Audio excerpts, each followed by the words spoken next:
Moreno Valley, population 200,000. But today we've come here to see some non-human residents. There's some females down here with babies too. There's right in front of us, there's some.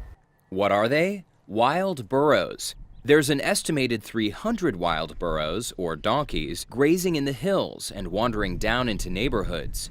No one knows exactly how they got here, but they've been around for about 50 years. This is part of the lay of the land, is having these guys here. I can't imagine them not being here. Wendy Petrunio enjoys having the wild donkeys around, and she also takes care of injured or orphaned animals at a nonprofit sanctuary called Donkeyland. We want to create a sanctuary here, a safe haven for the donkeys that have been injured or their moms have been killed. We've taken in the babies. As more and more homes are built in and around Moreno Valley, donkey sightings have become an everyday occurrence. But there's a problem. Some donkeys have been killed. The picture isn't pretty. The culprit, drivers going too fast. We've had quite a few donkeys killed and cars totaled, so. But potentially you could have humans being injured as well. Absolutely you could. Wendy blames the speed limit. Right now it's at 50 miles per hour. She says that's too fast when donkeys are often right next to roadways. In fact, while we were shooting, we saw a car get a little too close for comfort. To try to reduce the number of auto accidents involving donkeys, some local residents are hoping to see more of these. Wendy has helped spearhead the effort to have more donkey crossing signs installed, and she's working to get the speed limit lowered. We've got over 500 hard copy signatures that we brought in. Signatures for what? Signatures to get the speed limit slowed down and to get the stop sign put in. In the meantime, she introduced me to one of the younger rescues, an orphan just 3 months old. Oh, wow, that's the baby right there. Isn't it cute? He's so cute. His name is Elvis. Hey, Elvis. Hi, little man.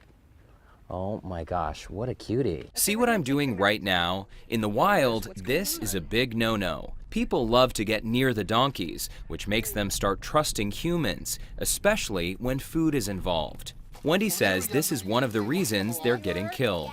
People pull up with carrots out of their car, feeding them out of the car. Now they're assuming the car is friendly. It's not.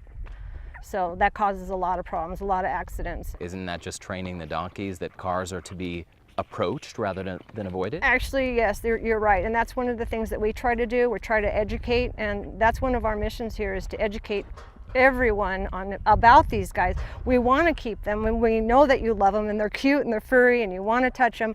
But if you want to save these guys, you cannot feed them out of your car. You cannot pull over to the side of the road. You can't go up to a herd like with 2 carrots and feed 6 donkeys. It's not going to happen. It's not good for them, and it's not good for you.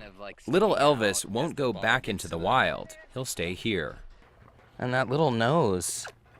I just want to roll around in the dirt with him. We can arrange that. Now, is he going to drink this entire bottle? Yep. Once that you've bottle fed them, they're way too friendly with people. They associate you as being good and friendly, and to put them out there would not be good. For donkeys in the wild, getting hit by cars isn't the only danger they face.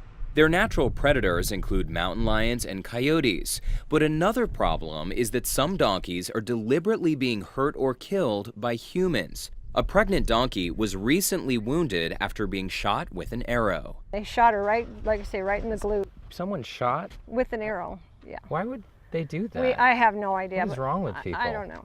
Just recently, last week, in fact, one of the neighbors caught someone on a horse harassing them, trying to round them up or whatever. He was chasing them. That's against the law, It's against the law. It is. The Wild Free-Roaming Horses and Burros Act of 1971 protects these animals under federal law. But since they roam on various types of land, county, city, or private, there is confusion about which jurisdiction they fall under.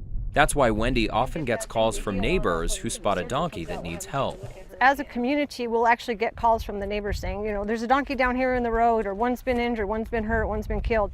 She's often the first on scene to size things up. When you're out there and you see one that's injured and they're just, nothing's happening, they're out there and clearly need help, how can you just walk away? She usually ends up calling animal control, local police, or Fish and Game. Sometimes the animal has to be euthanized.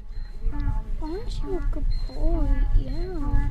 The all-volunteer staff at Donkeyland hopes to see fewer accidents and more awareness. Even 9-year-old McKenna wants to help. When there's car accidents, it also hurts people, not just the donkeys, it's hurting the people too. As more new homes are built, encounters with donkeys will likely increase. And that, Wendy says, is even more reason for county and local officials to help protect them. If we can put some of these stop signs into some of these areas, slow down the speed limit, bring the awareness, I think it's going to make a big difference. Bunny wants to be putting her opinion in. I'm Derek Shore for SoCal Connected. To learn more about the wild donkeys of the Inland Empire, go to socalconnected.org/donkeys.